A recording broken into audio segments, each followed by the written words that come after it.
ஹாய்டா விக்கி, எப்படா இருக்க? நல்லா இருக்கேன். காலேஜில் பார்த்தது. சரி, ஒரு சின்ன ஹெல்ப் பண்ண ஆரம்பிச்சான். என்ன இருக்குதா? காசு கொஞ்சம் வேணும்டா, ஒரு 5K. நெக்ஸ்ட் வீக் திருப்பி கொடுத்துருவேன். இஎம்ஐ வேறு இருக்குது, முடிச்சுட்டு உனக்கு நாளைக்கு கொடுத்துருவேன். அக்கௌண்ட்டில் ட்ரான்ஸ்ஃபர் பண்ணேன். என்கிட்ட இருக்காது, நானும் இப்போ தான்டா இஎம்ஐ பாடுறா ப்ளீஸ்டா, இருக்கும்டா. சரிதான், நான் வேணா பார்த்துக்கிறேன். சரிடா.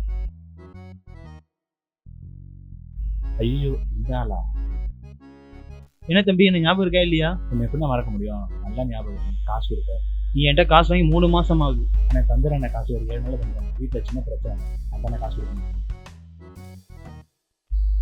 என்ன தம்பி, புது போனா காட்டு. என்னென்ன ஃபோன் வாங்கி 3 மாதம் ஆகுது. இதுவும் இஎம்ஐ தான், தந்துடுறாங்க. புது ஃபோன்லாம் வாங்கியிருக்கா, ஆனால் உனக்கு எனக்கு காசு கொடுக்க நேரம் இல்லைல்ல. காசை கொடுத்துட்டு ஃபோனை வாங்கிக்கோ. ஐய், காசு கொடுத்து ஃபோன் வாங்கி போடா. இல்லாமல் இருப்பேன், ஃபோன் இல்லாமல் இருக்க முடியாது. தம்பி உண்டா, அவன் காசு கேட்டிருக்கானா? ஆமாண்ணா. சத்தியமா தர மாட்டான், கொடுக்காத சரியா? சரிண்ணா. பார்த்து சுதானமா இருக்கும்.